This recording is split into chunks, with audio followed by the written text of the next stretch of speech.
Hello again, everyone. It's MrMostDaysOff from the Best Darn Diddly Review Show, reminding you to check out popthreads.com for all of your pop culture t-shirt needs. And right now, you can save 15% at checkout just by using the discount code Simpsons at checkout. It helps out the show, it saves you some money, it's all good. Thank you so much for listening to the Best Darn Diddly Review Show, and thank you so much for supporting us by shopping at popthreads.com. Hello again, everyone. Welcome back to the Best Darn Diddly Review Show. This is a weekly podcast for anyone who loves The Simpsons or ever has loved The Simpsons, hosted by two dudes that grew up on The Simpsons. My name is Miles, better known as MrMostDaysOff, and not only do we have the awesome episode, Homer the Heretic, to talk about, we have an excellent guest joining us as well. But before we get to him, as always, joining me, your co-host with the most, Richie the WizKid. How are you today, Rich? I'm doing great, and I actually agree with you for once that this is a very awesome episode. First time for every everything, episode folks. is, in your opinion, but this one in particular. And to borrow a line from some kind of movie, this is a most excellent guest. So I won't waste any time. I'll throw it back to you, the man, the myth, the moon waffle. It is Miles. Extra caramel, please. Joining us today, you definitely know his work. For me, it started all the way back on Nickelodeon with the show Real Monsters. Yes. In the late 90s, he worked on a gem of a show called The PJs with none other than Eddie Murphy. And you may have heard of a little show called The Simpsons that he's been a part of for now almost half its life. Welcome to the show, Michael Price. How are you today, sir? Hey, I'm good. How are you guys? Thanks for having me on. Oh, man, we are thrilled to have you today. I think you forgot to mention that he's won an Emmy or two, so this is a pretty big deal. This is a very big deal. We're very excited to have you, Michael. For those of you that don't know, Michael is a writer of The Simpsons, but he's also working on a show available on Netflix. Its second season is coming out May 30th. F is for Family, which is also freaking brilliant, man, with Bill Burr. Tell us a little bit about that project. Wow, boy, I was so lucky to meet up with Bill Burr. This is, as everyone should know, is one of the great stand-ups of all time. Funny man. Just an amazingly funny guy, a great guy. A few years back, it's almost 5 years ago now that I first met up with him. He had been doing some work with Vince Vaughn and his production company, which is called Wild West Productions, and looking to develop something together. And he had the idea of turning some of the stories that he tells in his stand-up act about his family, his upbringing, his somewhat volatile dad.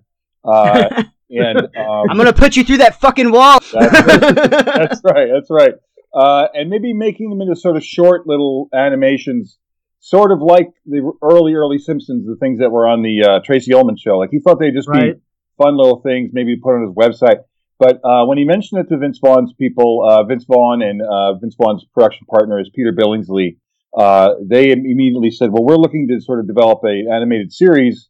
Would you want to do that? And he said yes. And then they brought me in because I had experience on The Simpsons and other animated shows, to help Bill create the show. So we hit it off right away. He's from Boston area. I'm from New Jersey area. I'm a little bit older than him, but we had a lot of the same kind of upbringing, sensibility, and we really hit it off. And we developed the idea together. And then it took a while because we originally pitched it a bunch of different places. We initially thought we were going to write it for Cartoon Network, and we did write a pilot for them, which they then very graciously, said it was funny, but it wasn't for them. They passed on it. And then Vince Vaughn and Peter took it to Netflix, and Netflix snapped it up, and we were so happy that they did. We're glad you did too, because we love the binge watching that Netflix provides. We're of that culture where you can drop all 6, or in season 2 cases, all 10 episodes of a show like F is for Family. Yeah. And I don't have to wait week to week to get more of the story. I can just sit down there and basically plow through it till way too late in an evening when I have to get up in the morning. But it's fantastic. The only waiting you have to do is wait approximately a year and a half. Yeah, that's true. We hope if there's a season 3, we hope there'll be a season 3. We hope that won't be as long as that. But so and Netflix also, working with Netflix, they're incredibly encouraging and encouraging us to sort of push the envelope. And because we were on Netflix, we weren't on broadcast or cable TV. There was no restrictions in terms of language and things that we could say or do, and so we were really able to sort of push the envelope, and also it fit the show because the show, even though it's animated, we don't think of it as a cartoon. We think of it just as an animated depiction of a somewhat real family. So we were able to show people the way they really talk, the way they really behave, and not have to, bleep things out or whatever. So, and also because of the Netflix, like you said, the binge model, it encouraged us to embrace that style of storytelling where each episode led into the next. And it was very different for me coming from The Simpsons, where, as you know, every Simpsons episode more or less is a standalone little island of itself. We talk about it often that you guys always have to reset your universe by the end of the episode, so everything can kind of go back to normal and you can start the process over again. Right. So it was really different and very challenging to work in that style. And that, frankly, that's the kind of stuff that I like to watch on television. So I'm a big fan of, all the great dramas, Sopranos and Mad Men and, like The Americans and Breaking Bad. So it was really fun to learn to tell those kind of stories with a comedy way and an animated way. So it's been great. We had a really fun first season. And like you said, we got picked up about a year ago to do the second season, and it takes that long to make the second season. Everyone who's been writing me on Twitter every day saying, where is it? It takes a little while to make 10 episodes and also to have them all be finished. They have to all be finished before Netflix can put them out. On a show like Simpsons, the episodes come out as they're done. So that's why we're able to do 22 episodes a season. So that's why it takes a while to get 10 episodes ready and done. That makes plenty of sense to me. Yeah. We're not doing a 6 days to air thing. No, South Park. Oh, right. Yeah, South Park. I don't know how they do that. But we're so happy. We're so happy with the second season. We hope everyone likes it. And like you said, it comes out on May 30th all over the world and every Netflix country, I believe, and many languages. How is the worldwide reception? Because it's such an American show, it seems like. I mean, its roots are in 70s America. So how is that being received in other countries? All I can tell is I go on Twitter all the time and sort of just, Google Twitter, whatever you want to say, like Twitter search for it. And I see people all over the globe talking about it. So either there are people who are Americans living there, or this is their view of what Americans are like. Well, for so many countries, that's what The Simpsons is in a lot of ways. I mean, we see that, The Simpsons is as global as global gets. I mean, you guys may have syndication on the moon at this point, and it's just how other people see our country a lot of times. So it's kind of interesting to see this, 70s slice of Americana being served all over the world. Yeah, I know, it's interesting. I was surprised and amazed to see the response from literally every corner of the earth. So it's been fun, and it's fun to see. Go on. Sometimes on YouTube, you'll see they have little clips of it in Russian and in various languages, and it's fun to see. Yeah, it's real surreal, especially because it's this thing that was just our little idea for a long time, and to finally see it be out there and for people to respond to it, it's been very, very exciting and very gratifying and fun. And we're really excited to see everyone see what they think of season 2. I want to see what happens when Frank Murphy walks in the door after the way season 1 ended. Oh my gosh. You guys left us a little bit of a cliffhanger for a year and a half. A little bit. Well, we pick up about a couple weeks after that, so you have to be sort of you'll know. I'd say no, you'll know within like the first 2 minutes, basically everything that happened once he walked in that door. What's happened since? Very cool. And we take both Frank. All the members of the family have very interesting adventures this season. Frank is dealing with he got fired at the end of season 1, so that hasn't changed, and we see where he goes with that and what that means to someone who's been the breadwinner for all his life, and a man in the 1970s, to be out of a job. What does that do to a guy? Right. And naturally, his wife Sue, she already has a little bit of a job, so it falls on her a good deal to sort of pick up the slack a little bit while Frank is out of work. So we sort of follow her story a little bit as she tries to go a little further into the workforce.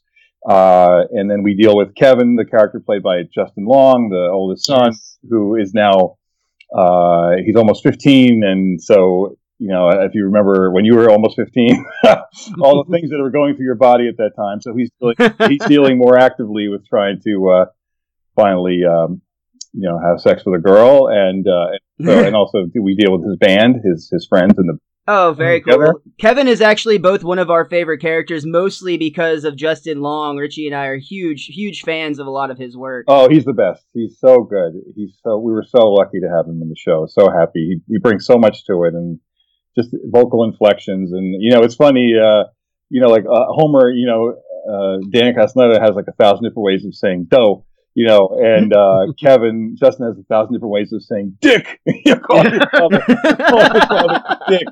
So he's fun. And then Bill, the younger son, played by Haley Reinhardt, also does his part to sort of help out with the family. So he ends up getting in a little adventure that way. And we have a little bit going on with Maureen, the girl, and Vic, the neighbor, played by Sam Rockwell, has a major. I love Sam Rockwell. Oh my god, he has a major storyline this season. That's really fun. Oh, cool. Yeah, we both love Sam as well. He's such a cool actor. I mean, just I know him all the way back from when he was first on Teenage Mutant Ninja Turtles, and he was one of the punk kids in Shredder's gang. Wow.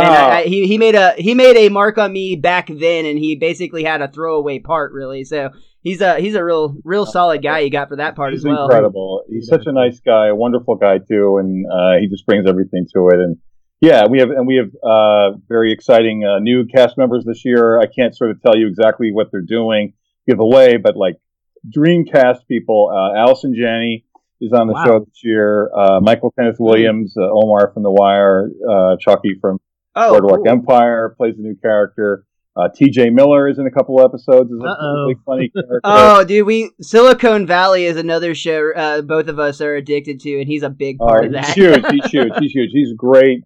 He's not in every episode, but the ones he's in, he has a huge impact. John DiMaggio, who's Bender on Futurama, has a big part. Wow. I could go on and on, but those are the main guys. But a lot of really fun people, new characters joining this show this year, and we're really excited about it. How do you get somebody like Sam Rockwell or Justin Long to agree to do this? Is this all through agents, or do you have personal relationships with them? Not me personally, but I think some of them have worked with Vince Vaughn in the past. I think Justin Long was maybe he might have been in a movie that Vince produced, one of their movies. Probably Dodgeball, I'd assume. He's in Dodgeball. That's right. Yeah, so they've known each other from there, and they knew Sam from before as well. So okay. I think that helped, and they had all of them had a very knew about Bill, didn't know Bill personally. I think Sam Rockwell might have known Bill Burr as well personally, and but they're all excited to work with him, and they're big fans of his too. So. Awesome. Yeah, and then sometimes with people like Allison Janney, we went to their agent and sent them a script, and she said yes, and so we were so happy. Same thing with Michael Kenneth Williams, who's an absolutely wonderful guy, and he just joined us. He's a very, very busy actor, so I had to fly out to New York to meet him a couple of times to record him while he was in the middle of working on some stuff. And just recently, he joined us, early in the morning our time. Because he's in London filming the new the Star Wars Han Solo movie, so he's an incredible guy, incredible actor. He plays a really funny, real fun character on the show that Frank, that Bill's character, deals with quite a bit this season coming up. So we're really, really excited about it. Everybody's going to be on the show. We can't wait. And again, that's May 30th. That entire second season is all going to drop at once, so we can all binge watch it together. Yes, please do. And then start asking me when is season 3 coming out. Yeah, there we go. Hopefully a little bit quicker than a year and a half, but I do respect that it takes quite a bit of work that goes into each and every episode. And like you mentioned, it's especially having to do them all at once. That is a tall order. Yeah, but fun. So, Michael, tell us a little bit about, we know that, you got the show coming out, but this really, it looks like it all started for you back in Nickelodeon. Was Auto Monsters your first or second show that you did? Or? My first ever job in professional TV writing show business was a sketch comedy show that aired in the fall of 1994, and it was called The News with a Z, N-E-W-Z. It aired in syndication around the same time as there was a Jon Stewart talk show that was on around then, and they were trying to do different things in syndication then. So we had this really great show. It was my first job. It was sort of like a half-hour version of a Saturday Night Live style sketch comedy show. That anyway, it only lasted like a half a season or one season, but it was incredibly fun. But one of the writers on that show who I met, his first job, I believe as well, was a guy named David Litt, who then went off and got a job working on Real Monsters on the staff of that show. And then he said, hey, we're looking to have someone we have a couple of freelance scripts. Would you like to try to write one? And I said, yeah. So I came in and I got to write a couple episodes of that. The first one I wrote was, if you're a big fan of that show, then that was my first ever episode I wrote for animation, was the one where Crumb, he's the character that held his eyeballs in his hands. Yeah. He with the pits. That's correct, with the stinky pits. But he got a pimple on his head that then came alive and became this. I remember that. Oh my yeah, god! I absolutely remember that episode. Voiced by Jim Belushi, by the way. That was my first animation script, and then I got a couple other after that, and then David Litt then went on to have a huge career. He's the co-creator of The King of Queens, and Kevin James. Kevin James, that's right. So.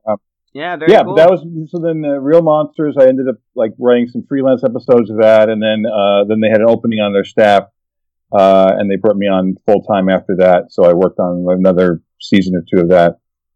That's amazing. It's just really cool that's such a big part of my childhood, and then it's almost like you just came along for the ride, because it went from Nickelodeon to The Simpsons not too long after that. I imagine there was quite a few more steps for you, but tell us how you first got your foot in the door with The Simpsons. Well, it's a story that I tell a lot because I run into people, or young people who are trying to start out in this business in in show business in any way. And I always say, like, you never know where your opportunity is going to show up or where a break is going to come, and just try to be out there and do as much as you can and try to meet people and make connections. And so, like you said, after Real Monsters, that lasted a little while. I got another couple of animation jobs here and there, things knocking around.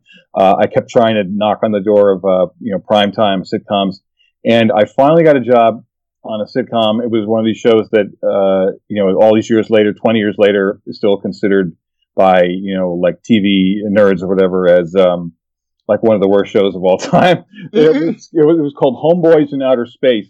It was on the UPN network, which no longer exists, which is now UPN merged with the CW to become WB. WB to become CW. Yeah, the other way. Yeah, totally. Yeah. So anyway, it was a show. It was really, really fun. It was really silly. I was lucky to have a job. I was so happy to be there. And anyway, these two guys were working on it. They were on an overall deal working at Disney. The show was produced by Disney. They were on an overall deal, meant that they were just paid to come up with ideas for shows and to work on their shows. And that was Al Jean and Mike Reiss, who were from The Simpsons. Small world. Ran from The Simpsons more or less from the beginning, and then ran seasons 4 and 5, I think, or you would know better than me. It's 3. We're actually right in the heart of their episodes right now. Yeah. And where the Heretic is in the heart of their era. Right. I guess like seasons 3 and 4 were their seasons. Am I right?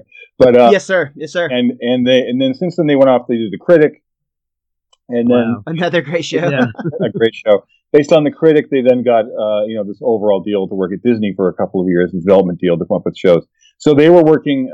They were developing pilots, but then part of the deal with Disney is that if you didn't have a show on the air that was yours that you created, they would ask you to consult on other shows like 1 or 2 days a week. So they spent 2 days a week working on Homeboys in Outer Space, and I got to know them. and wow, fun, and they liked me. And then the very next year, they had a pilot that they did get picked up, and that was called Teen Angel, and that was on the ABC Friday night TGIF schedule for a season. And they hired me to work on that show, on their show, and then I got to know them from there. And then the very next thing I did after that was I got to go work on the PJs, what you mentioned. Yeah. And Al and Mike were still part of their overall Disney deal at the time, and so they were working on the PJs 1 or 2 days a week. And when their overall deal ended, they went back to The Simpsons. Al decided to continue working full-time. Mike kind of semi-retired and went off and wrote books, which he does. But he still works on The Simpsons 1 day a week now. But Al went back full-time, and through the course of the next year or two, he went back when Mike Scully was running the show. But then by that time, Mike Scully decided to step down from being the overall head showrunner of the show. And Al came back to become the main showrunner of the show, which he's been ever since. So by that time, I'd done a couple of other shows that didn't do very well or came around, lasted a little while. And we're now around the fall of 2001, and I was working on a show in Chicago that was called What About Joan? That starred Joan Cusack. It was a sitcom on ABC. And that show was in danger of getting canceled. And I got a call one night, and it was Al Jean just saying, "Hey, how you doing?" I'm like, "I'm good. How are you?" And he's like, "We're getting ready to do a new season of The Simpsons, and some people have left here, so there's a slot open on The Simpsons if you're available." And I was like, yeah, that would be great. The show I'm on looks like it might get canceled. And he's like, well, if it does, let me know. And then I was sort of, the writing was on the wall. The show was not going to. So as it turned out, like about a week later, we did get canceled, and I called Al up, and he said, all right. So then I started like a month or two after that. Like my first day was working on Simpsons was December of 2001. That's so cool. There is such a good lesson to that for everyone who's listening. He already said it, but you never know when your opportunity is going to knock, and you just gotta be ready to strike. And it sounds like you made an impression on two very important people in the Simpsons universe. So that's such a cool story. Yeah, and So I know you never know, like what will your homeboys in outer space be? That's the best lesson of all, right there. That's a lesson right there. And so many people from that show went on to have huge careers. I mean, I'm doing pretty well. Mike Barker and Matt Weitzman were on that show, who then created American Dad, and a bunch of guys went on just to have still working, still doing great. Creating shows, running shows, and it was a great staff. And I was really lucky to be on that show too.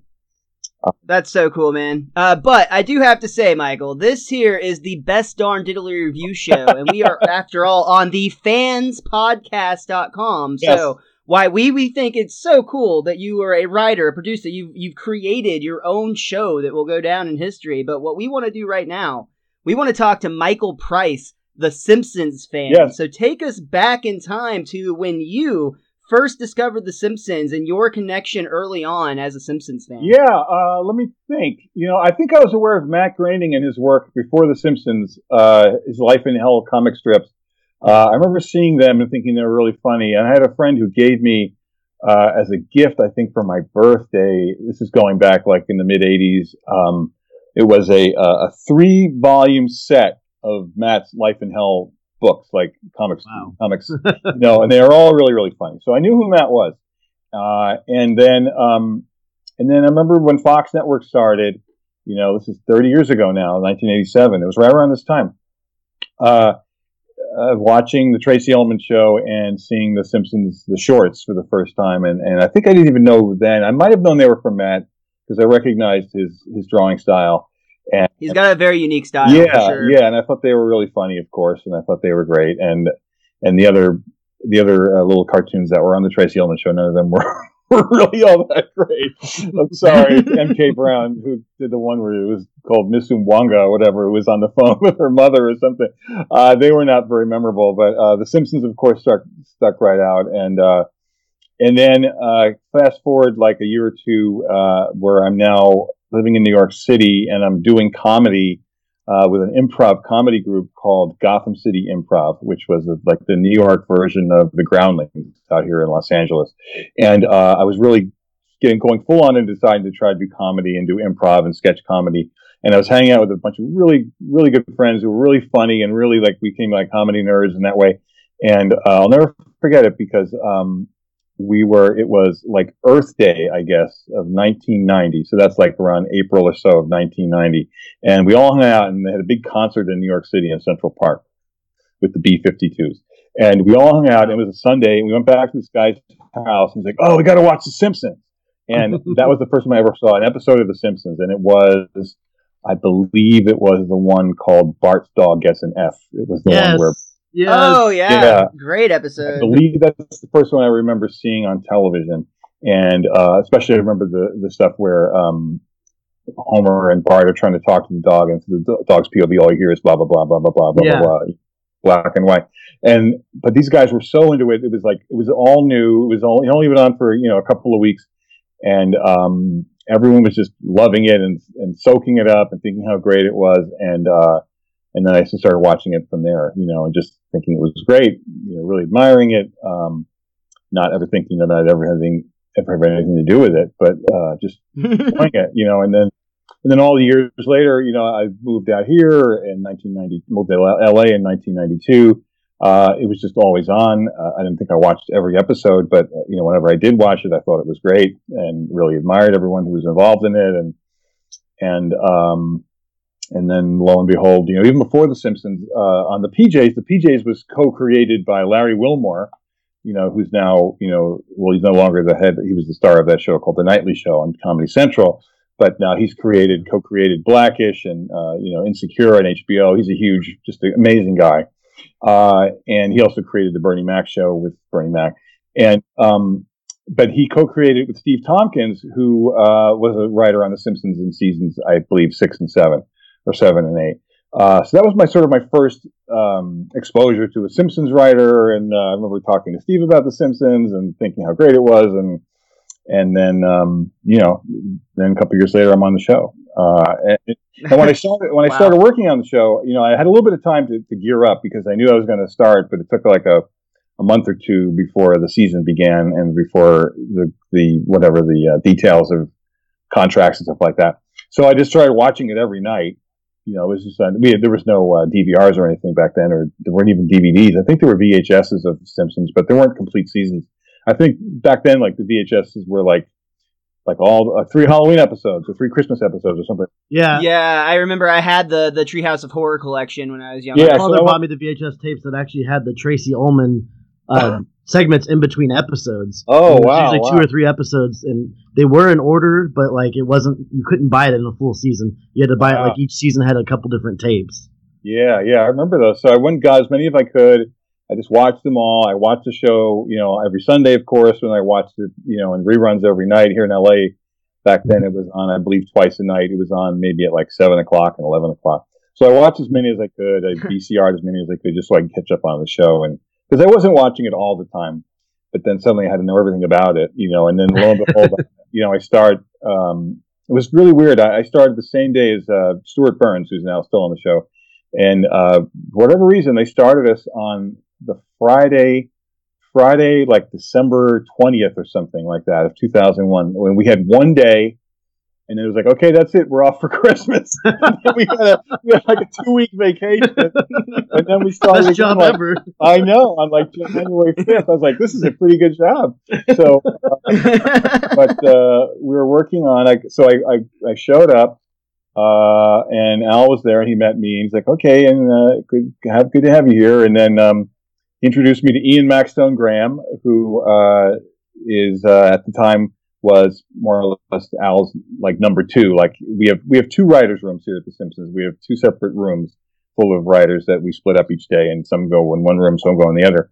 So Al runs his own room, and then Ian runs it's called the downstairs room in another building. And so I was going to work with Ian that day. So I was introduced to Ian and a bunch of other guys. Most of them are still here.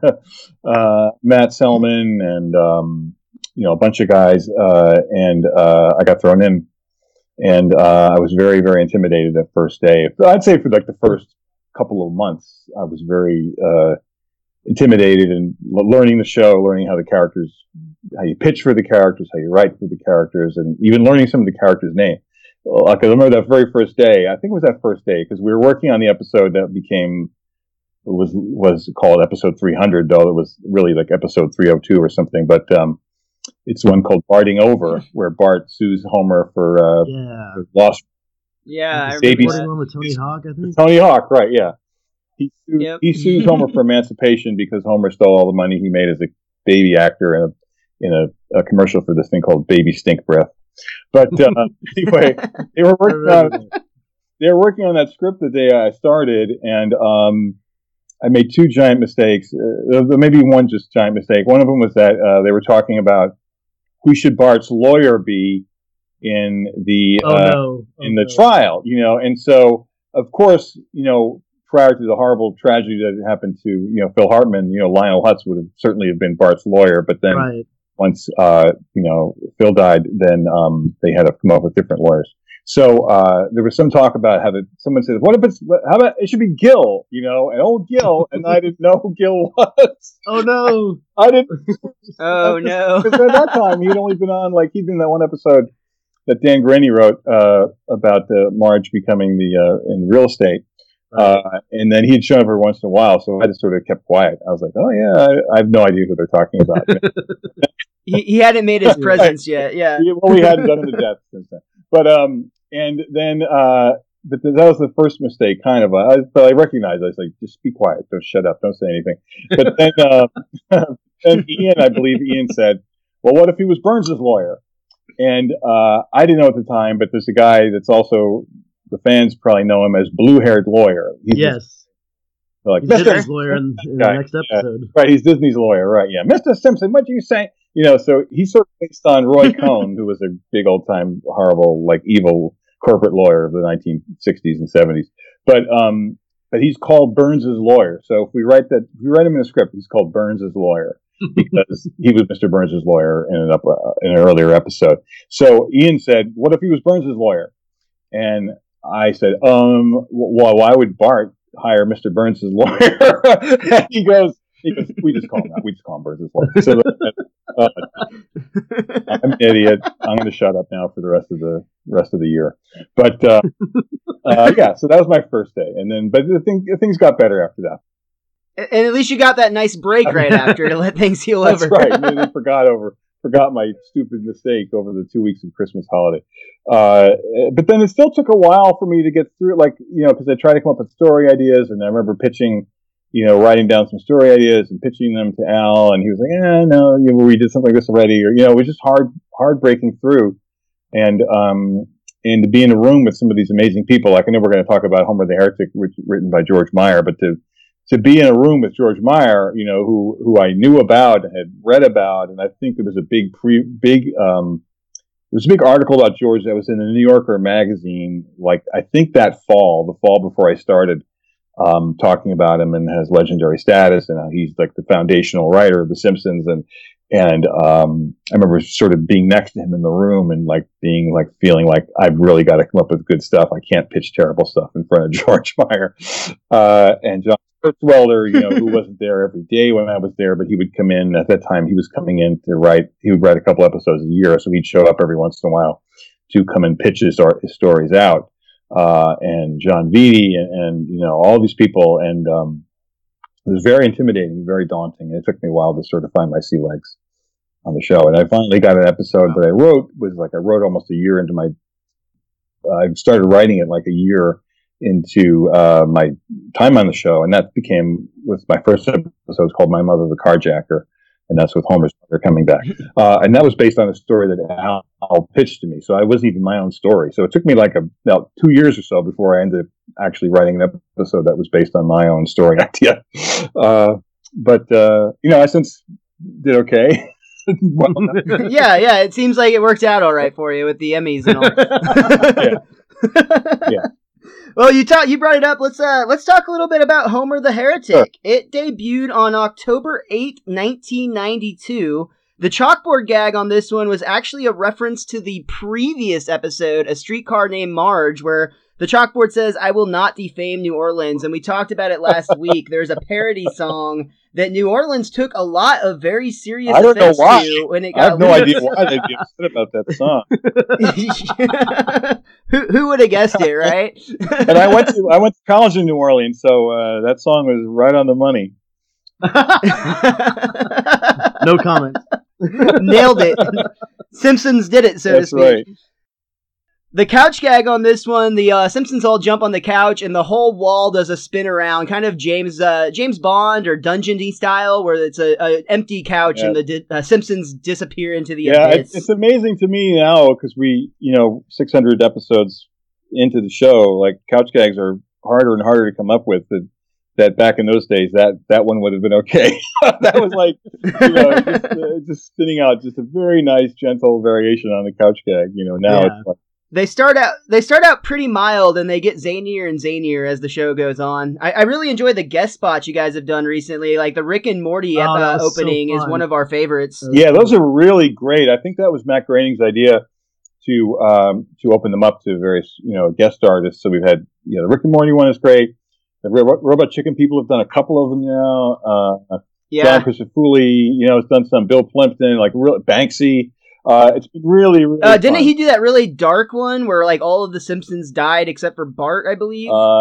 Banksy's was No, his was the street art. I'm totally tripping on that. Banksy's was the one where you saw like the sweatshop like conditions where the people were making the DVDs and they were so it was poking the DVD hole out of the horn of a depressive unicorn, and it's really great. Really, those are great. So like these couch guys get more and more elaborate, and sometimes here's a little secret for you all. If you watch a show and the couch gag is very long and elaborate, where like the Simpsons are being chased down the street by 100 couches or whatever, that usually means that the show is short. That, sure, you got to fill time somehow. It's like, oh shoot, we had to cut this entire half a scene, because of this, whatever. So now we need an extra long couch gag. That's why we usually have Richie sing on the show so much. We're just filling time. We don't always have awesome guests like yourself. Everyone liked my heavenly voice. This episode opens up, and basically it goes right into a very popular internet meme. We see Homer in bed dreaming. He's actually dreaming that he is in the womb still, but it turns out that he feels like he is just a giant toasty cinnamon bun, and he's never leaving this bed, which I see people post anytime it's below 60 degrees in Texas. I'm sure it's the same in LA. Yes, yeah, for sure, yeah. Yeah, I love that opening. The whole episode is animated so beautifully, and the director of that show is Jim Reardon, who has since gone off to work for Pixar and has been Oscar nominated. I believe he co-wrote the screenplay for In Inside Out, I think maybe. That's a great movie. But he's worked at Pixar for the past several years, so as a story guy and assistant director and things like that. He's an amazing guy, just a great director, and it's beautifully animated. So. That connects to The Simpsons so well, because I'm always impressed with those Pixar movies, especially Inside Out, that they're able to be so funny, but also so emotionally heavy. And that's what The Simpsons' bread and butter is. I mean, you guys always find the way to balance these really, really heavy subjects with just the right amount of humor. Yeah. Oh, thank you. Yeah. So, it's fun. I guess that's sort of like the alchemy, whatever, of the whole series, is like a three-way marriage between, Matt Groening and his underground, at the beginning of his career, underground, comic art sensibility and, sort of arch take on stereotypes. And then Sam Simon and his amazing, comedy vocabulary and his knowledge of comedy and old-time TV and, just comedy tropes and just great comedy writing. And then, James L. Brooks, who comes from his movies are exactly what you're talking about, like very funny, but also very heartfelt and full of a lot of emotion. So I think those three sort of all acting together, created the show that is a cartoon, but it's incredibly funny, but it also has a lot of emotion. And if one of those three was missing, it wouldn't be the same. Yeah, definitely wouldn't be on for damn near 30 years at this point. I mean, that's the magic. You guys hit the magic formula for sure. And that's what's great about us going back and seeing it as adults now is all the emotional stuff that you just breeze by as a kid. It affects you so much more now when you've been through somewhat similar experiences. And I've seen these episodes. I feel like I've seen them all 100 times, but I'm still finding new things that I never noticed before in them. Yeah, no, it's great. This is an episode that I hadn't seen in quite a while, so I was really happy to watch it again. I watched it last night, twice actually, so it's fun to hook up with it again. Yeah, it's such a good one. And the whole tension from this episode is very clear right from the beginning. Homer doesn't want to go to church. Marge is upset by it in classic Marge style. She's groaning and grunting and saying more than words could with just her vocal grumblings, which I love about Marge. But Homer basically decides that church just isn't worth it, and he's not going to go anymore. And there's this great juxtaposition in this whole morning where Homer essentially has the greatest day of his life. He actually declares at one point he's got a new champion, despite the competitors being the day he got married and the day a beer truck toppled over and he got to dance and drink in it. We've got a new champion. But at the same time, everything's going awesome for Homer and Marge and the kids who decided to go to church. It's frigidly cold. The furnace at the church isn't working. Lovejoy is going on one of his traditionally long-winded sermons. And at the end of it all, they can't even leave because the frickin' door is frozen shut. And Willie says, you handle them. I can't deal with the miracles like you can, Reverend, as he gets to work with a blowtorch. Yeah, well, may I say too, there's a great joke in this show that it sounds like a George joke. Because everyone writes, when you write a script, you write your first draft and then it goes through, the whole room works on it and you punch it up together. So it's possible. Like everyone has lines in everybody else's shows. But this sounds like such a George Meyer line, which is when Lisa is praying to like, oh, please, God, get us out of here. And then Bart says, Lisa, this is neither the time nor the place for that. That's such a great joke. That was great, yeah. I have a star, but I always put a little asterisk by my contenders for favorite joke of the show, and I think this one was just beat out by the Ned Flanders sequence we get to later. Oh, yeah. The part that threw me off is Bart's wearing shorts, and it's minus 11 degrees outside. That's so you, Miles. Like it could be. I'm the same way. I just don't wear pants. I'd rather be uncomfortably cold than have my legs covered. Well, that's just probably like their called the Sunday best model, So yeah. Time they do whatever. He's in his Sunday best outfit. Those are his shorts. So. But things at the house are going so well for Homer that even when he turns on the TV and he gets some boring political roundtable discussion that he clearly has no interest in, it immediately cuts in and says, we're replacing this with a football game, to which Homer couldn't be happier, of course. Yeah. Why wasn't the football game on before to begin with?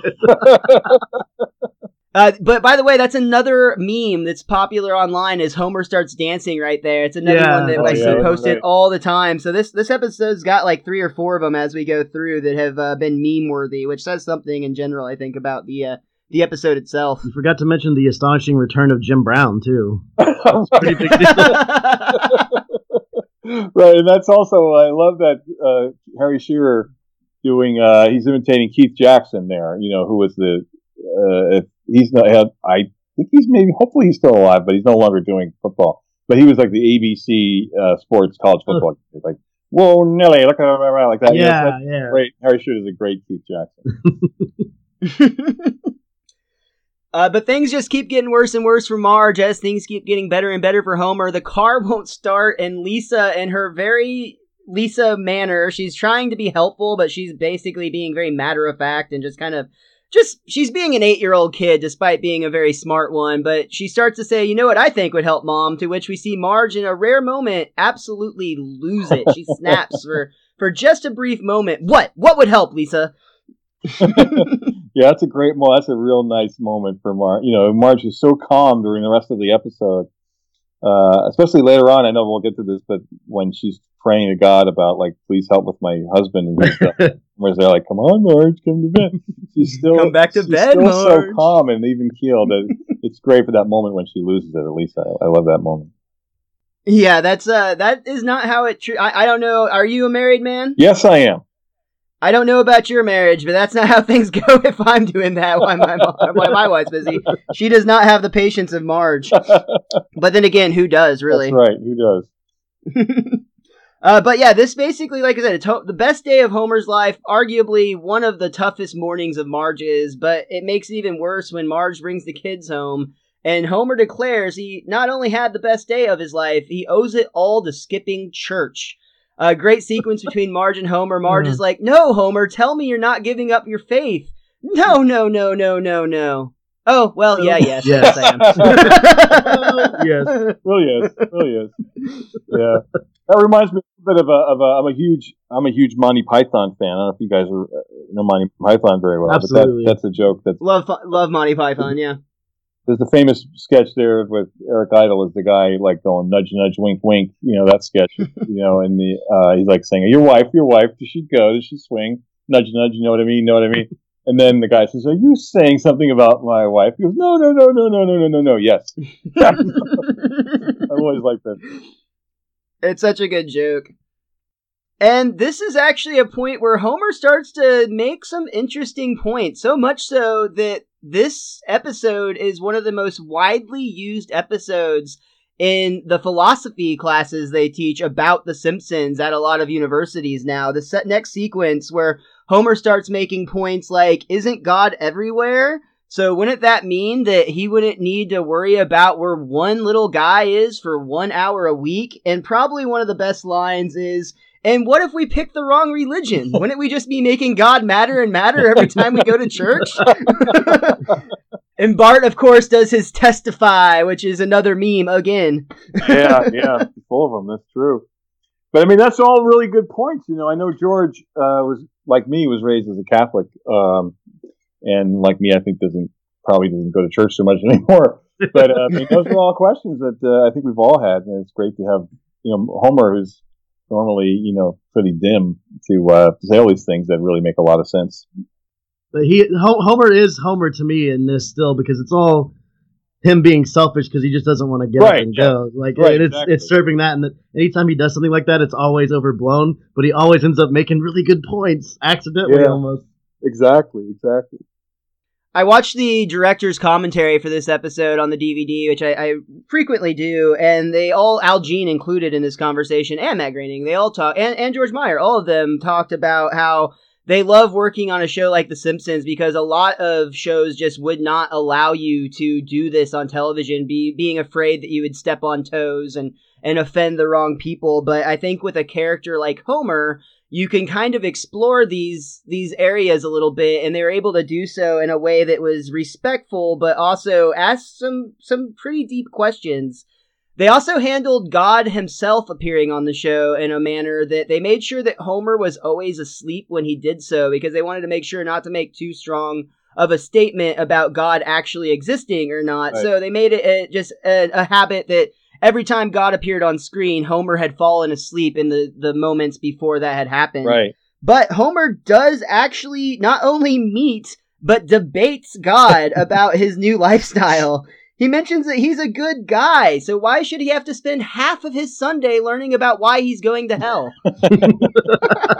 All good questions. Is this the first episode where God appeared? I was trying to look that up. Is that the first one where he shows up that way? Do you know? Or this is the first time we actually see the physical form of God. Yeah. We've seen, I think, some angel references voices with Phil to Hartman. it. Oh, okay, yeah. I wonder whose, it probably was in that commentary, but whose brilliant idea was to have God have 5 fingers is so They great. talked about that, and as much as they wanted to say how brilliant it was 100% just an animation slip-up that they did not notice or catch. Well, there you go. That's great. Did you bring up the point that, like, in the last scene where he sees him, he only has 4 fingers on his hand? That's what it was just that. a complete slip-up on their part. At the end of the episode, he's only got 4 fingers on each hand. Oh, wow. Well, there you go. I didn't notice that either, so, wow. Yeah, no deep meaning, unfortunately.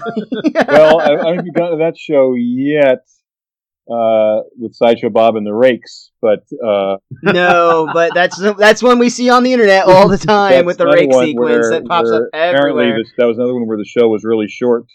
So, Al said that they were like, well, I guess we'll just have him hit the rake, step on the rake a few more times. And that's probably the best joke in that whole episode. That's how that turned out. It was because they, like, the third act, I think, of that was, for whatever reason, they threw a lot of scenes out. They're like, well, we got a lot of time to fill, so I guess we'll have Bob step on the rake about 20 more times. Wow. I love that God still cares about football. He said, does St. Louis still have a team? And now they do. Right. Well, no, they don't anymore now. No. I like that God's all-knowing, but doesn't keep up enough with football to know the teams have moved. Right, but he goes, oh yeah, like he kind of remembers it now. Yeah. Well, I know George. I guess he does have a lot on his mind. Football fan. George Meyer is a big football fan, so I bet that all that stuff came from him. Very cool. You forgot to say that God has to go to appear in a tortilla in Mexico. Oh, I love that one. Yes. But then Marge is getting more and more concerned with Homer's lack of faith. In fact, she invites Reverend Lovejoy over for dinner, and I love his reaction when she admits that she had an ulterior motive. I know. He's so... What?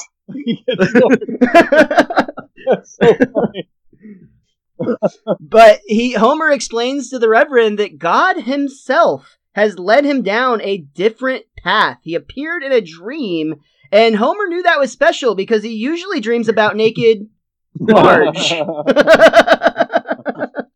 And another classic Marge groan to answer, just to put the cherry on top of that scene. Well, then Lisa asking Homer if she's worried about what will happen if he dies, and he doesn't believe in his faith anymore, and he does don't worry, if I'm wrong, I'll recant on my deathbed. That's also seems like a solid strategy. Yeah, that's also a very Catholic thing because if you're Catholic, then you believe that as long as the priest comes and administers last rites, and you make a final confession or whatever, then you're all good. You're good to go. Like you can go to heaven no matter what you did. I feel like in the digital age, there should be a way to speed that process up. I'm just saying. And meanwhile, the Catholics believe, or used to believe, I don't know if it's changed or not. I think it's changed in this other area called limbo, which is where all the babies go that died before they were baptized, because they have the original sin of Adam on them. And that's like a ridiculous thing. It's like a baby didn't do anything. Yeah, the baby is gonna be. So I think I added a joke in a recent episode from the last couple of years or so, where I believe it was perhaps with Skinner and Chalmers, where someone says it's kind of like limbo, and you're the unbaptized babies who were there. But that's the thing that always perturbed me when I was a kid going to like catechism or Sunday school, was the idea of limbo.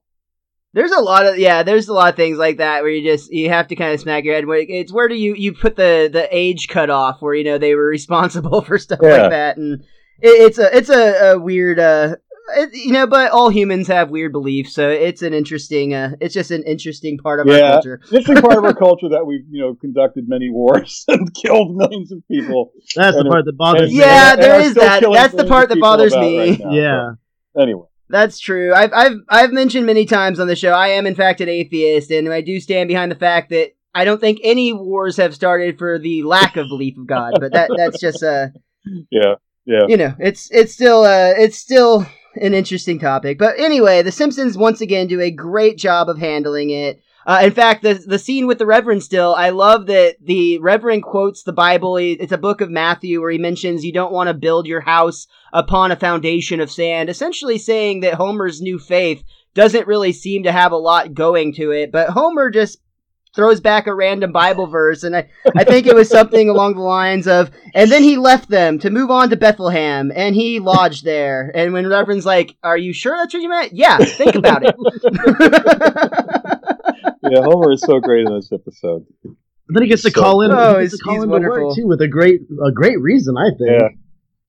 Yeah, right. The Feast of Maximum Occupancy. This is an episode. It's a religious holiday, and he's going to need the day off. This is an episode where you can just see, people talk about. I wasn't around for the early years of the show, but people talk about how the very, very early years of the show were about Bart, and all the T-shirts were Bart and everything, and then I think the writers just started to fall in love with Homer, and because he's a much more complex character in a way, and also, I mean, as great as Nancy Cartwright is.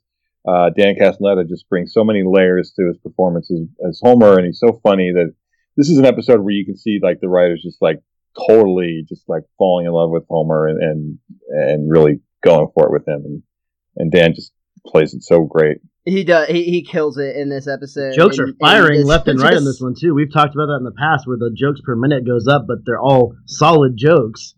Yeah, it's hard to keep up. And even the thing with Mo, like I think Mo was not hugely developed character yet, but like that he was a snake handler and stuff, and that is so funny. I was born a snake handler, and I'll die a snake handler. So then we've since in later years he talked about how he was a child in Holland and he had wooden shoes, and I mean it's just so crazy. Mo's character has sketched out to be quite a lot of amazing things. Anyway, go ahead. Hank, he's got quite Hank the history. Azaria is awesome. I love Hank Azaria, so it's every time he does a voice, I'm excited. Yeah, he's fantastic. And he does so many, so there's a lot to love. He's the only person I know that can play an Indian and not be called racist for it. I don't know why that is. It's impressive. It's a well, that's interesting you're going to say about this, because this is an episode, I'm skipping ahead a little bit, but this is an episode that I remember watching a little bit while I was doing some research for an episode that I wrote. That was an Apu episode that was on last season. Called Much Apu About Something, where it was about Apu and Apu's nephew Jamshed, who we see as a toddler in this episode with a shotgun. Then he grows up and becomes like a Aziz Ansari style, millennial and everything, and then takes over the place. But which it's weird that he ages in a world that almost no one else does. Look at Jamshed. I think we had a little joke in the show about how he grew up so fast, and then I think cutting it. But it's a weird. Well, it's like even Apu's maybe just in the Hossapi and Penelon family, because Apu's octuplets are now clearly older than Maggie, and they were born, before Maggie was around. So they just aged quickly in that family, I guess. There's some like weird black hole time lapses or something in Springfield. Yes. Clearly, I think fans will also like to hear, because you just brought it up, that You guys do actually go back and watch old episodes to make sure like certain things are staying continuity-wise. Yeah, absolutely, all the time. With 600 plus episodes, that's got to be really hectic sometimes. Well, I mean, it's interesting. I mean, over the course of my time here on the show, it went from, there's these books that they put out, like the complete guide books, and then they put out a giant red one that came out in season 20 that we used to read off of those, and then we started finding, once the internet, like once Wikipedia became a big deal, we'd go on Wikipedia to read about it, and then when the DVDs started coming out, so we'd have to hunt for the DVDs and put the DVD in the DVD player and dial it up, And now we have every episode is available on the FX app, FX Now, Simpsons World app. So we'll just dial those up and we can just watch an episode at the click of a mouse. So it's fun to do that for our research, and also because it gives us a chance to like not work for a while.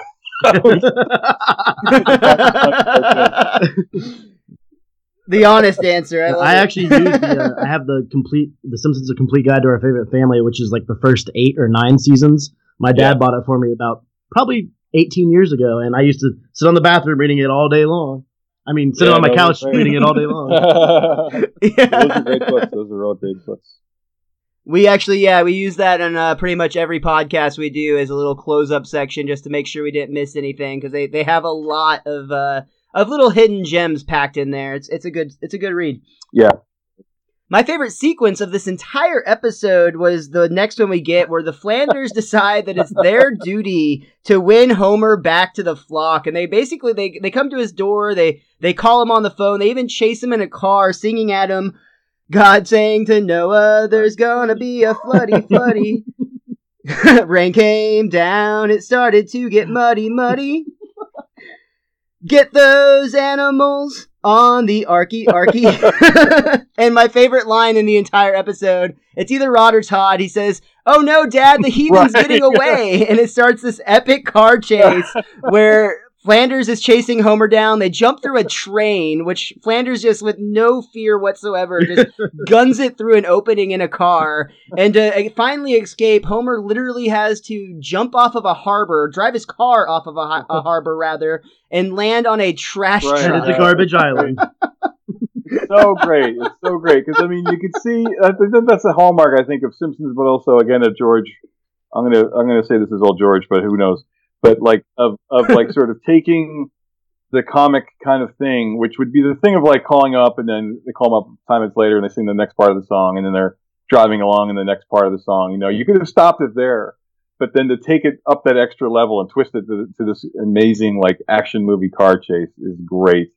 That reminds me, I forget what episode it's from, but that's another George Meyer joke, which is the one where I think Jailbird or Snake has strung the piano wire across the road, to try to decapitate Homer, who's in his car, or Moe, I think, in his car. And then there's the joke where I think Kurt Van Houten is going by and he's got a sandwich in his hands and he's like, "Oh, they forgot to cut the sandwich." Oh yeah. And then you think, I mean, the original joke would be that the wire cuts the sandwich, but it cuts his arm off. So I mean, that's just a great classic, like George Meyer, like perversion or pivot on an old joke, making it new, and that's what this is, I think. Just toying with our expectations too. Yeah, right. It's so great. Yeah, and I love that it takes Ned Flanders completely opposite of what his character would actually do. You would think too. Yeah, it's great. I love Flanders. Richie mentioned earlier, as we're watching this back, this is a lot of these episodes, it's our first time watching them as adults. Sometimes we haven't seen them since we were teenagers or even kids. So getting to reconnect with some of these characters, like Flanders and Mr. Burns are two characters that stick out most, that just stick out more than they ever did when we were children. Yeah. Well, they're just great. They're great characters, and they're fun to write. They're really fun to write for. I love them both. Writing for both of them, especially Flanders and Mr. Burns. They're just both fantastic. They're solid. But yeah, so back to the episode. Marge and Homer's tension is rising as Homer's watching cartoons on Sunday morning, and the kids start to question, why can't they skip church too if it's working for their father? Marge actually puts it all on the line when she says, "Homer, please don't make me choose between my man and my God, because you just can't win." But Homer sees that they're about to have a make-your-own ladder special on TV, so he is absolutely not going to church that day. Well, he needs it. We've seen him try to make stuff before. They don't turn out very well. That's true. That when I watched that joke as a writer, it struck me that could probably have been. Sometimes we have things that we're called like joke holes, where like you could have pitched on what that thing was on the TV that makes Homer say, "I'd rather stay home," like 1,000 versions of that. So I'd love to have seen like what the other pitches were for that, because that's the kind of thing where you can just sit there and pitch all say day. Whatever. Ladder sale, used ladder sale, whatever. Just having a lot of really funny people in a room throwing out ideas. So, so there is a sense of improv almost added into writing. That's awesome. Well, Homer's day is going as planned. He actually decides to just hang out and read some Play Dude magazine, but he legitimately is reading it for the articles, which I think is a great little joke there, too. Rolling over the interview with Lorne Michaels.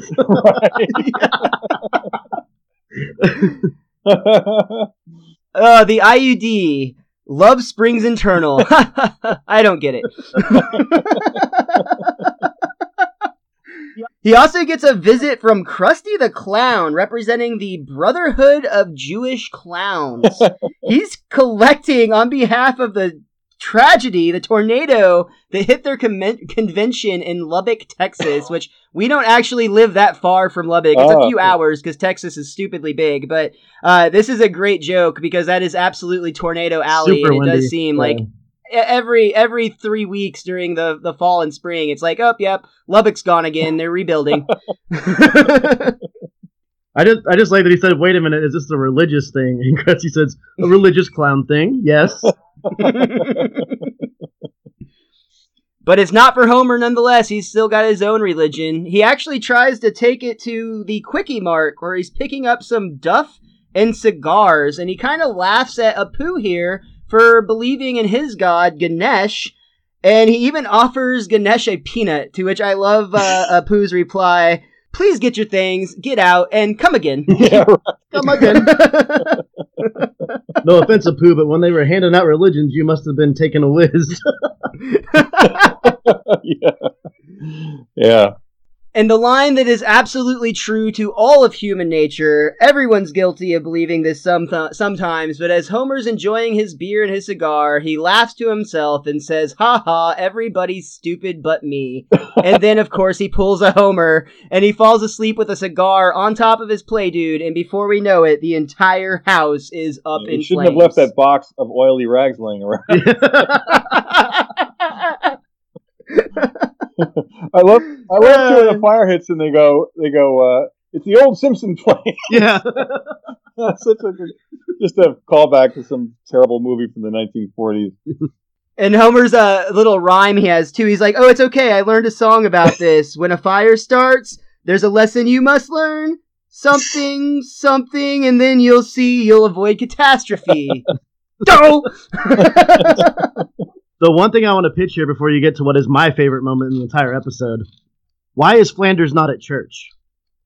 Ah, interesting. Whole family's at church. Interesting. And you can pitch the idea that maybe Flanders beat everybody home, but he's so churchy that he stays late after the sermon. Yeah, boy, I don't know. Why isn't that home? Maybe his Jesus sense was tingling, and he knew that he needed to get somewhere. Could be, or he just decided to keep an eye on Homer because he was about to sin or something. That's a good question. Well, he did feel like he was being led to win Homer back to the flock, so maybe God told Flanders it was more important to keep an eye on Homer that day. Did he have 5 fingers There's or a lot 4? that could explain that. That's right. This is when we also get that great sequence we talked about earlier with Apu, who's actually the head of the volunteer fire department, it would seem, leaves his nephew with a shotgun in charge of the bullies, who it did not seem like they were going to listen or are going to abide by the honor system otherwise. Right. The volunteer fire department is made up of Apu, Wiggum, Krusty the Clown, Luann Van Helden, Barney, and Otto. And also a character that I did not recognize. It kind of looked like Mole Man with a giant mustache. I don't know who that Did you catch that? It's real quick when it's flying by on the streets, but I thought I saw a glimpse of Mole Man, but I did not see the mustache part. That could be. I paused it to see, and there was a giant mustache on him. So I wonder if he has a fake mustache so he can daylight as a fireman. They're still having an identity crisis. One of the fun things for me too, watching this episode and the early episodes, is to see all the very strange, background characters who no longer are on the show, but they were trying to come up with different people, and even the guy from the insurance company who shows up later is a very odd looking character who we've never seen again. I think they were just sort of the character designers were still sort of figuring things out. And I know this was the first episode that was done by Phil Roman and not Klasky Chupo, so there might have been a little bit of that where they moved the crew over to a different place. But there's always, if you watch this early episodes, the kids in Bart's class and the people in the audience at town hall meetings, a lot of them are full of these very, very bizarre looking background characters that are actually been retired. Springfield's a big town. Yeah. And probably the most iconic house, at least to us, the viewers, is absolutely destructed at this point. It's totally embellished in flames. But as Richie mentioned earlier, luckily Ned Flanders is actually there to save the day. Yeah. He goes in, and it's a great sequence again, another great Flanders moment, because he lifts Homer up and hoists him up on his shoulders. The floor gives out beneath him, but he's able to climb back up and get Homer out through the upstairs window. That's a throwback to Backdraft, he said, the movie Backdraft. Oh, is it? Is that a reference to Backdraft? According to my guidebook, that is a reference to when Flanders' feet fall out. It's supposed to be a Backdraft reference. Oh, I see. See, that book pays for itself every episode. Well, then the greatest sight gag of all time, which I had forgotten about, was when he labors to push Homer out that window and he hits the mattress and bounces back into the window. Great jokes of all time. That is my favorite moment, and the reluctantness where he jumps out the window going, okay, and just jumps out and bounces back in with a backflip. Yeah. I like the little prayer that goes along with it, too, when he tosses him out. He's like, oh, Lord, please guide this man to that mattress so square and true. And I love the little noise Homer makes. You hear Homer make a little, groan or something, too, when he hits the window. Yeah, great. That part cracks me up every time I see it. Yeah, that's just fantastic. There's another great little ending to this with the house ablaze. Lisa says, this surely must be an act of God. Homer starts to say, nuh-uh, because if it would have been that case, the fire starts to jump to Flanders' house, and Homer uses that as an excuse that, no, if that were the case, God would protect Flanders. And just at that moment, a little tiny rain cloud appears just over the Flanders home, just enough to put out the blaze on their part of the property as the Simpsons home continues to burn. Kent Brockman shows up on the scene and starts to report about man's oldest foe. It's insatiable, it's remorseful, and it is unquenchable. And just then we hear Wiggum yell out, hey, it's out!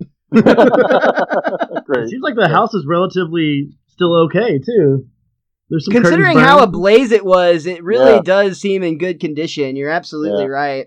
Well, oily rags must burn right up. Yeah, and then by next week, it's all back to normal again. They have great contractors in Springfield. That's right.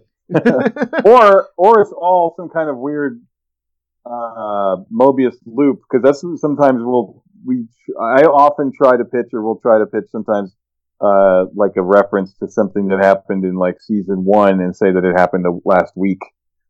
So we've done things with the dog. I think one time with Sam's Little Helper, I think I pitched a thing saying it's like we got the dog from the racetrack last week. It's all taking place in this weird present time, so that never makes it to TV, but I always like to think of it as it's all happening contemporaneously. I like that. I like that a lot. it opens up the room for some writing stuff too. That's right. Well, Homer knows that there's a lesson here, and at first he thinks that it's that the Lord must be a vengeful Lord. He starts saying he will smite whoever he wants to smite and going on. But this gets into one of those Christian loopholes we talked about a little bit earlier, where the Reverend explains that God didn't start the fire, but he was working in the hearts of your friends whenever they helped to save your life. I did like that they point out, and this, I thought this was really intelligent, that they had not only Christians, but they had Christians, Jews, and even miscellaneous helping Homer. Christian, Jew, or miscellaneous. Yeah. Apu points out that there are 700 million Hindus in the world, so, you know. That's nice. Yeah, poor Apu. I know. Well, Apu and Lovejoy have gotten in. There was an episode that was from about, oh boy, I don't know, maybe 7 or 8 years ago, where it was mostly about Homer going up to Canada to get prescription drugs, cheaper prescription drugs, Grandpa. Yeah. And they all went up together, and for some reason, Apu and Lovejoy they were all in the car together, and then Apu and Lovejoy had really funny, or Flanders, I'm sorry. It was Apu and Flanders having very funny debates about Christianity and Hinduism and everything. That was really, really fun. That's a really good episode for that kind of stuff. Another way just to point out the way The Simpsons handles these deep topics, and it seemingly is one of the few shows that still gets away. It's popular with everyone, and I just love the way those moments come together. Yeah. The show's outlisted, like in 1992. You might think some of these jokes are a little too extreme for Fox TV, but then, later on, after that, 10 years later, you can make fun of anything at that point. And now we're at the day and age where you have to be careful what you make fun of. And I think it's cool that The Simpsons have basically drawn a straight line through that entire timeline where they just maintained what they are and who you guys are as writers. Themselves. Yeah, that's right. It's cool that you're transcended the time frames of all those things, of the changes in society. Yeah, it's really amazing to see how everything is changing under us, but we keep trying to do what we do. And you're doing it well. And this is where we get to the reset moment we talked about earlier. Homer comes to terms with the fact that he is going to give church another try. In fact, he's going to be there on the front row next Sunday. And he technically keeps his promise, though he does sleep through church, snoring loud and proud. And we have one last encounter with God himself. God explains, Homer, don't feel bad. 9 out of 10 religions don't make it through the first year. I like this little side joke with Jimi Hendrix and Ben Franklin playing air hockey in heaven is great. Well, Homer decides to take this opportunity to ask God, hey, what's the meaning of life? God says, I can't tell you that. You'll find out when you die. Homer says, I can't wait that long. And God says, you can't wait 6 months? But we end the episode with God saying, the meaning of life is, and it fades to the classic Simpsons black, to the ending jingle, essentially. Yeah, no, that's great. That's great. Honestly, maybe I might even declare this. So far on this journey, rewatching The Simpsons, this might be my favorite episode we've come across. So far, I've mentioned ones like Homer at the Bat. Oh, that was so much fun. The prior season would be One Fish, Two Fish, Blowfish, Bluefish, where Homer eats the poison sushi. Yeah. But I think this one might edge out both of them for me. Michael, is there anything else that you wanted to say about Homer the Heretic today? No, it was just so much fun to watch it again and to remember how great it is and just see the show is really clicking. It was really great, and really, it really is to see, like, because it was early on in the run of the show how you could do a simple story like that, and I think it's interesting because, like, TV has changed around it, and animation has changed around it because it's. I know you said, like, it clicks along, but it's the pace of it is still kind of leisurely compared to most shows today, even most Simpsons episodes today. And I think it's just a question of how the culture in general has changed. I mean, just one thing I'll say is a little interesting is, like, if you watch, like, Star Wars, the original Star Wars from 1977 now, it's still really great. But I rewatched it recently, and I was amazed at how slow moving it is at the beginning. Like, it really takes a long time to get going. Like the first hour almost is very slow by today's standards. And I remember seeing it at the time. I watched it when it came out and thinking, this is unbelievable. Wow, this is blazing, and it's just the way I think that the culture changes around a thing that's still, that hasn't changed, and it makes it feel as if it's slower than it was at the time.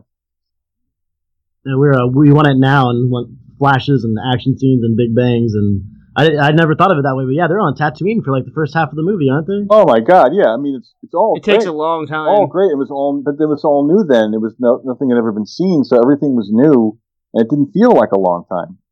But it feels like a long time now if you watch it now. trying to show him an hour of desert just does not hold a kid's attention like it did when I was younger. Yeah. Richie, was there anything that you or that book wanted to point out about Homer the Heretic? It pointed out the God hand thing that we talked about earlier. The other thing I wanted to mention was we didn't mention the sermon title at church that one day was When Homer Met Satan. Totally Lovejoy right there. Yeah. Well, I'll tell you one thing. That's just from a writer's point of view too. That's a thing where the sign in front of the church, when we have a church scene, those are the kind of stuff where we'll sit there for feels like forever trying to come up with like a sign joke, because one that hasn't been done before or is different than it's been done before. And those are in front of the sign in front of the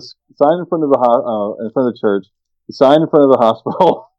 Those are the hardest because we're always trying to find a little something different that hasn't been done before, and we'll get stuck on those for a long time. We always try to pay attention to the signs in some capacity, or like things written behind people, because there's a lot of good jokes in all these episodes that's in the background that you got to pay attention. Yeah, well, and since season 20, when we went to HD, now it's more important than ever, because in the old shows, you could have something back there that was kind of like smudged, or it's called Greeked, which means like the words aren't really real words. They call that Greeking. But now sense. It's like, but now everything has to be like, even when you see like, if Homer's like reading a newspaper article, sometimes we'll have to go and have a writer go off and write the actual article, because it'll be seen in HD. People like zoom in and get a screenshot of those. Otherwise, yeah, absolutely. That makes sense. That takes a crazy amount of work, I bet. It does. Well, that does it for Homer the Heretic. We want to thank Michael Price, Simpsons writer and creator of F is for Family, which you can check out season 2 of on Netflix on May 30th, coming up really quick, probably this week when you're hearing this. Michael, is there anything else that you'd like to plug? You want to tell people where they can find you on the internet? Yeah, sure. If you want to look for me on the internet, I'm on Twitter. I usually use this, whatever you want to say, preamble that I have the worst Twitter handle of all time, and either I don't know Twitter well enough to change it or whatever, but it's all one word, Mike Price in LA. So it's really terrible, but that's my Twitter handle is at Mike Price in LA. And then I also have sort of run the F is for Family writer's Twitter account, which is just FIFF Netflix, and that's where you'll see if you're into F is for Family. If you follow us there, you'll see every day between now and the 30th, we're putting up a different profile picture, which is like a little exclusive preview shot from the new season. And anything relating to the show will be tweeted through there. So that's where you can find me. Very cool. Well, as always, you can follow Richie at TheWiz_Kid23. I am at MrMostDaysOff, and follow our show at Best Darn Diddly. That's on Twitter and Instagram. And we look forward to being back with you next week for the episode Lisa the Beauty Queen. And after we talk our way into season 3 of F is for Family. All right. Until next time, be cromulent to each other.